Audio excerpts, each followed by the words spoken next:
Hi, I'm going to talk a little bit about filtering in Max today again. This time I'm going to emphasize what's going on inside of all of the little black boxes that we use in Max when we are filtering. So hopefully this will be a fun little adventure.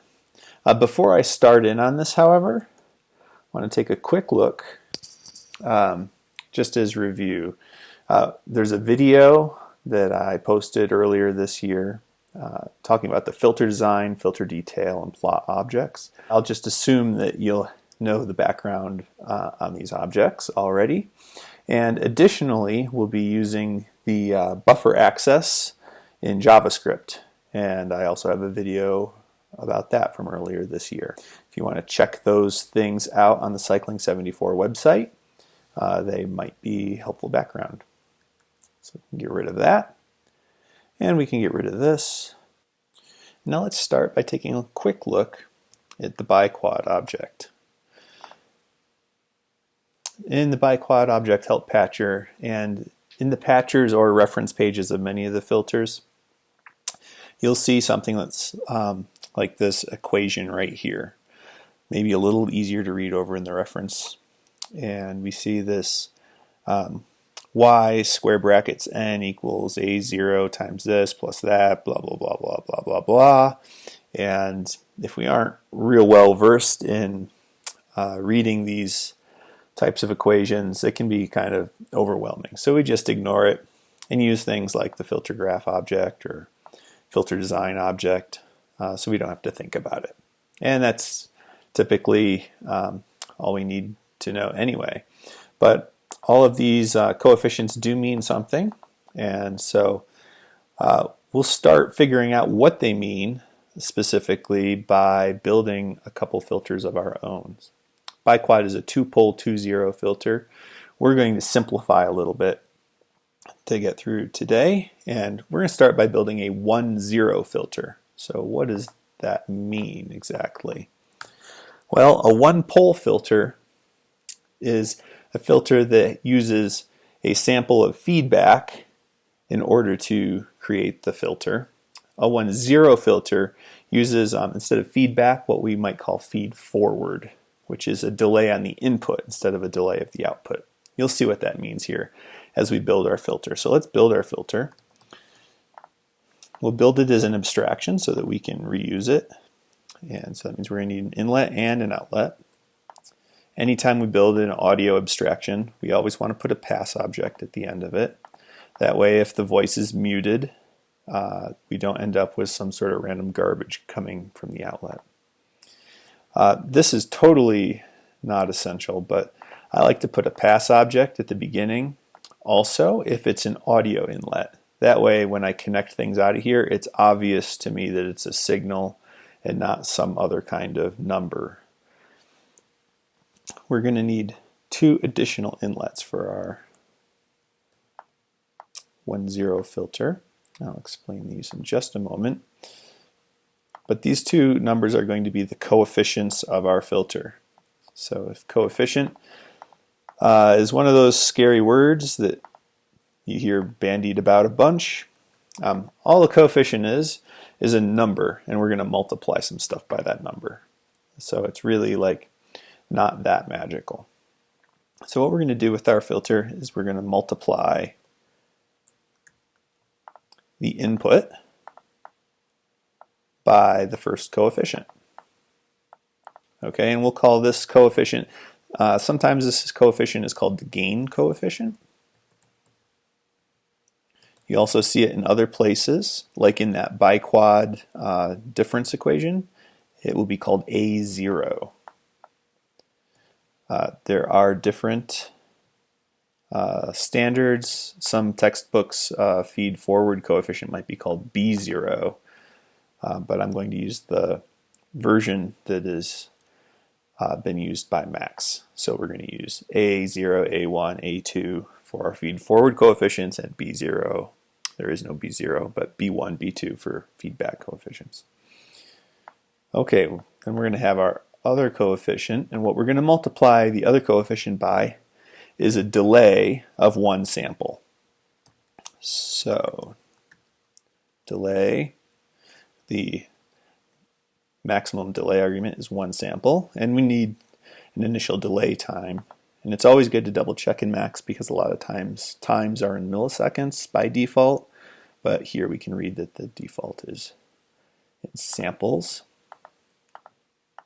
Okay, so here we have it. We need to add these two together. We could just connect them together to the pass object, or we could explicitly add them together. I'm going to explicitly add them together just for instructional purposes. Okay, here we have it. This is our 1-0 filter. What happens is the input is multiplied by a gain coefficient called a 0. Then we're going to have a delay of 1 sample multiplied by our feed forward coefficient A1. And if we want to document this a little bit more, this input, usually in mathematical context, we think of the input of a function as x. If we think of the canonical y equals f of x being like your algebra equation that everybody is introduced to in freshman college math, we have x.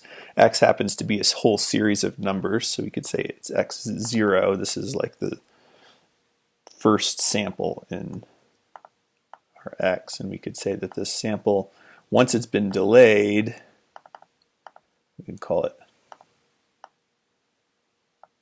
x1, and it's kind of obscured in there. Okay, and then the output is going to be y. You could say y0, but I'm not going to bother. Okay? For now, I'll get rid of those just to keep it uncluttered. Okay, we're going to save this. We're going to save it. I'm just going to go Max 7 library where I keep everything. We'll make a new folder. We'll call this my filters folder, and we're going to call this 10tilde.maxpat. There's our 1-0 filter, and now that we have a 1-0 filter, let's build a help patcher for it so that we actually know how it performs. Do that over here. What we want that to look like. It'll be easiest to see what it looks like if we test it out with a bit of noise. And then what I'd like to do is I would like to plot. We'll need some audio for it as well. Do 1-0.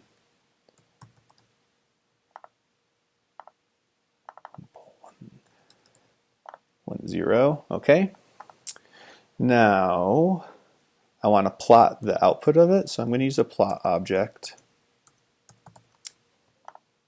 But to see the output of it, I don't want to have to set this up manually, so I'm going to go and just snatch this stuff, copy and paste it out of the help patcher for a plot.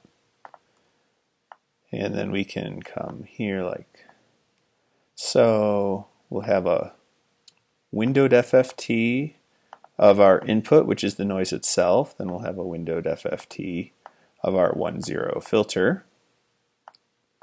And then we're going to hook up two number boxes for the two coefficients. So we're going to remember then that the two coefficients, if I look at this filter, are going to be multiplied by the input and by the delay. So if we wanted to, for example, just have the plain input come through, we'd set a coefficient to 1 and 0. Or if we wanted to delay the input by 1 sample, we could say 0 and 1.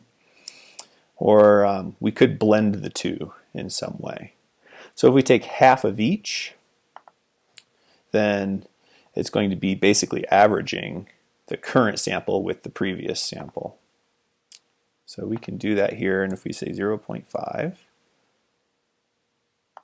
and 0.5, what do we get? Well, we have a low-pass filter, and averaging is a low-pass filter, and this proves that. So sometimes that can sound a little surprising if you haven't seen this before. So let's take a quick look at why this is a low-pass filter when we average two samples together. I have a little patcher already built up to look at this. I'm going to set the size of my buffers. Then I'm going to fill it with a cosine. Then I'll go ahead and refer to this input. We can see the input is a nice cosine wave. We look at the output, and the output is all zeros. So the output is all zeros right now. Where did the output come from? Well, we have this JavaScript down here, and if I double click on this, you can see the JavaScript uses the buffer in and buffer out, and what it does is it comes through here and applies the same filter that we implemented in the patcher, which is that we take our input times the gain coefficient plus the previous sample times this A1 coefficient. And there is an exception, which is that the first sample, which is 0, we can't then access a sample that is that never happened. So in that case, we're just going to take the first sample. Okay, we poke it all back into the output buffer. So right now, these two coefficients are 0. So since everything's multiplied by 0, that's 0. If we say 0.5 for both coefficients, like we did in the help patcher, then what we're going to see is we see basically we get a cosine wave, and it's like, you know, very slightly different. If we change the frequency of this cosine wave, however, we're going to see some interesting things happen. So right now we have one cosine in here.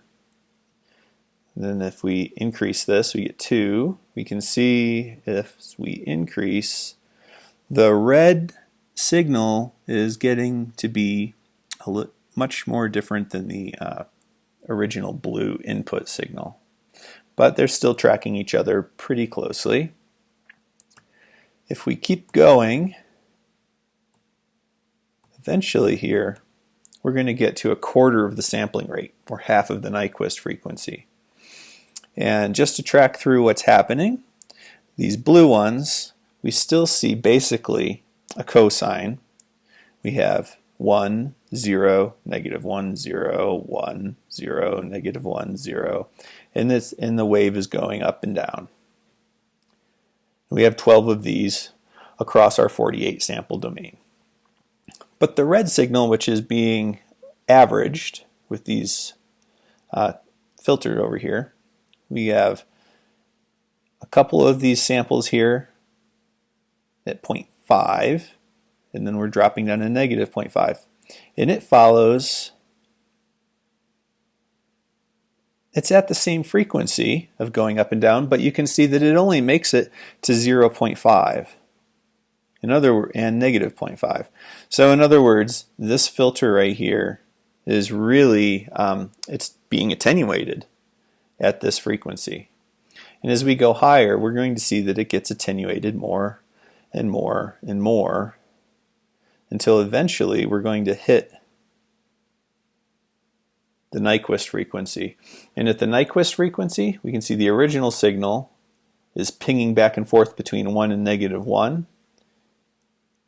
And our filtered or average frequency is completely attenuated.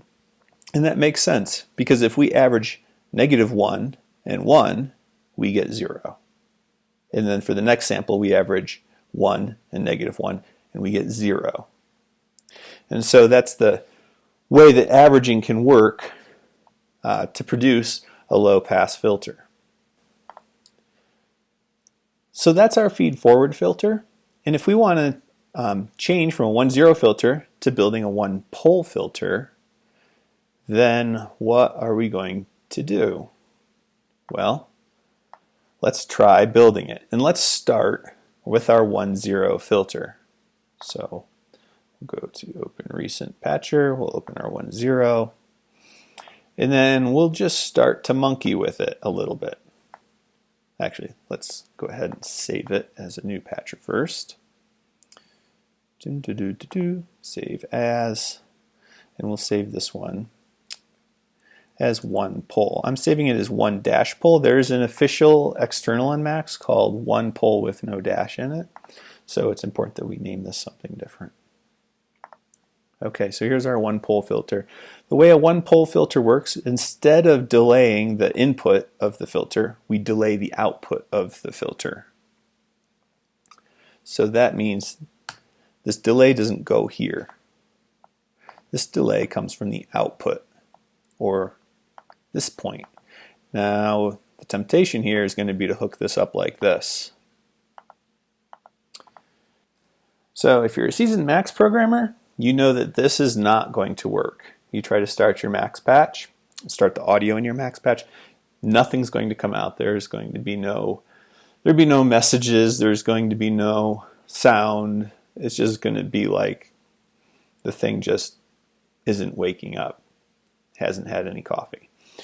So why is that? Well, the Max signal chain compiler sees here that we have an infinite loop. And so that infinite loop is illegal, and Max doesn't know how to deal with it. Basically, is protecting you and protecting itself and saying, I can't compile this signal chain with this feedback loop in it. There is a way to do feedback loops in Max. You can break that signal chain. You could put a send here and a receive up here.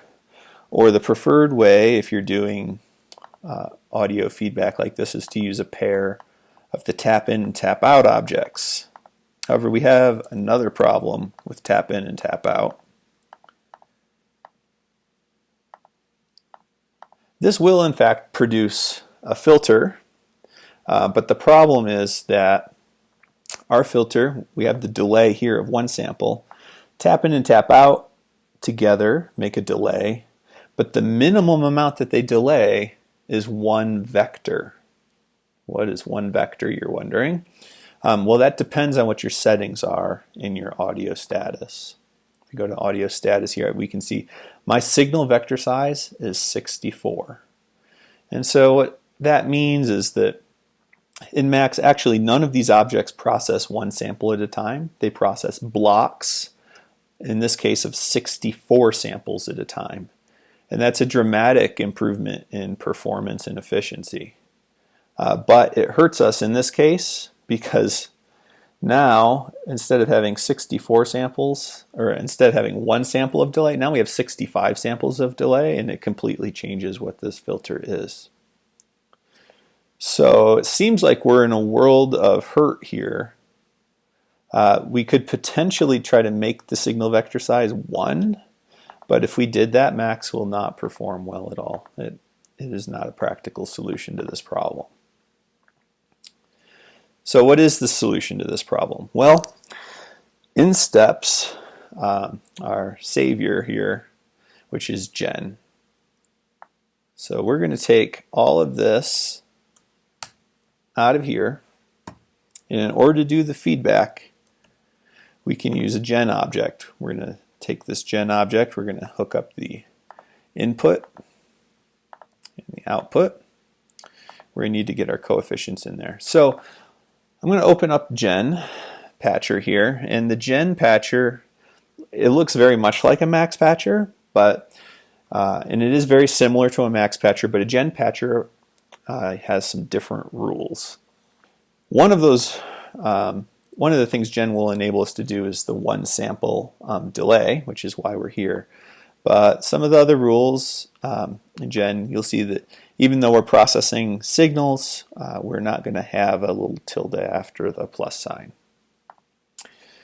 Let me take it. We have an in 1. I'm going to go ahead and put comments on here because it will make it a little easier to see what's going on. So the first inlet is our input. Second inlet comment is going to be our gain coefficient. And our third inlet is going to be coefficient B0. Because we're going to be using feedback, we're going to call it B0. We're applying it to the delayed sample that's delayed by 1, so we're going to call it B1, not B0. And we're calling it B instead of A because we're using A's, as I mentioned earlier, for feed-forward samples. Okay, so what do we need to do to make this happen? Well, we need to apply the gain coefficient. Remember, we just used a star, not a tilde. We're going to take the input, we're going to take the gain coefficient, and that's the first part of our filter. Second part of our filter, we also are going to need to apply our coefficient, and we're going to need to have a delay. So I'll start typing delay. Two options come up, so it's worth it to pay attention here. Since we're in Gen and maybe the objects are a little less familiar, to read what the options are when we type delay here. So one, it delays a signal by a certain amount. History, single sample delay allowing feedback connections. Well, that is exactly what we're looking for. So we'll use the history object. So we're going to take the output into our history, and then we'll loop the history,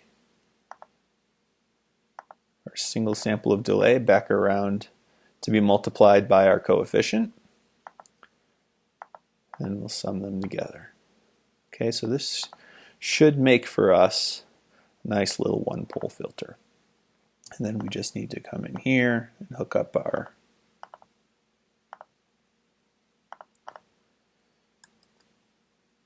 hook those up. Okay, close that down, go ahead and open up our one pole help patcher. Okay, this is just like the 1-0 help patcher. And if I go ahead and specify these two coefficients, we will see that we do in fact have a low-pass filter. This frequency response looks a little different than what we had in the 1-0 filter. And in fact, with a one-pole filter, because of the way that it's recirculating, we can get some really sharp filter responses that we could not get with the 1-0 filter. So if I do this, I want these to add up to 1.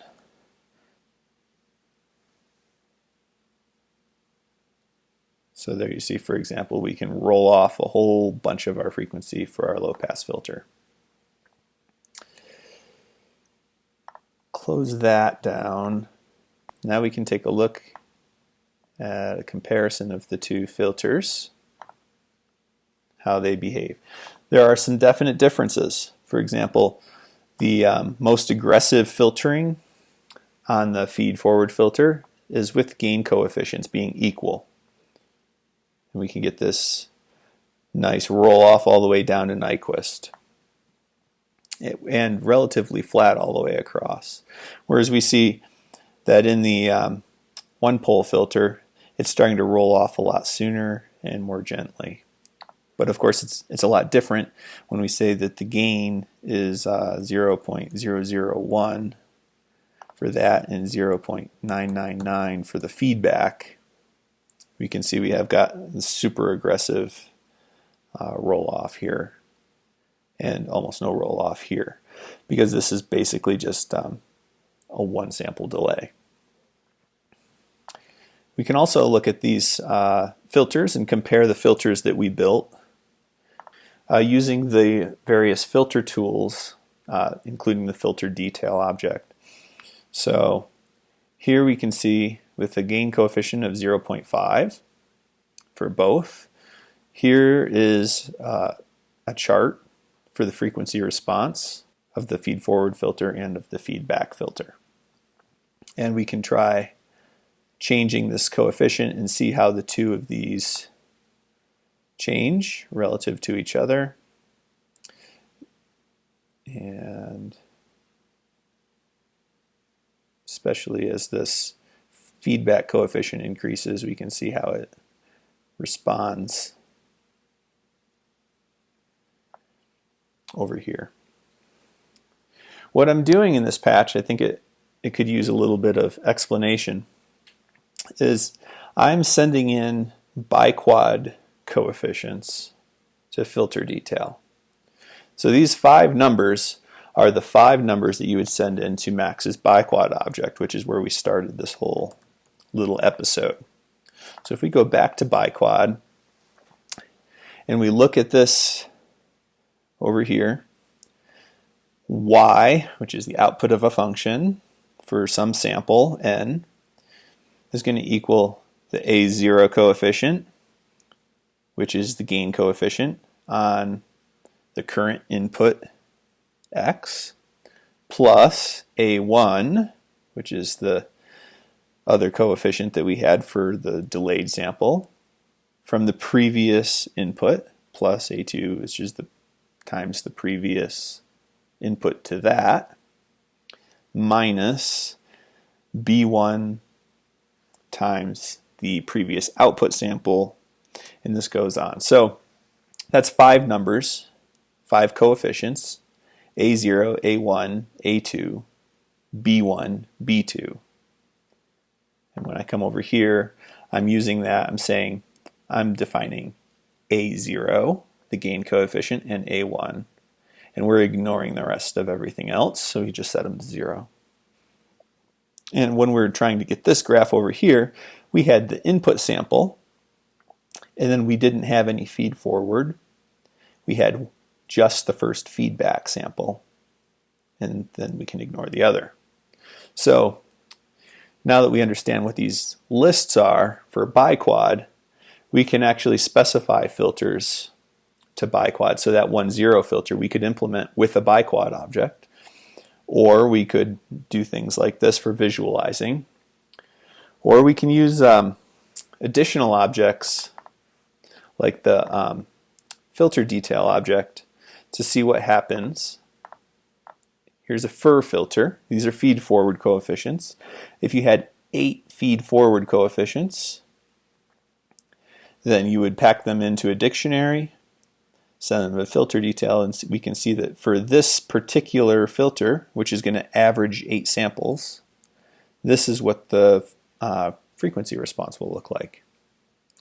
And if we were to change these either arbitrarily or just by either arbitrarily or by knowing what we're doing, we can see what the response is going to be for that. This filter could be implemented then using the buff_fir object. When I say the buff_fir object, I'm referring to this object right here. Not the buffer object. The buff_fir object uses buffer object to define all of the samples that are used for the feed forward coefficients. That's more of a subject for another day though, and I hope this has been a useful exploration as we got to build a couple of filters from the ground up, and we got to see how they work and how to evaluate those filters. Happy patching!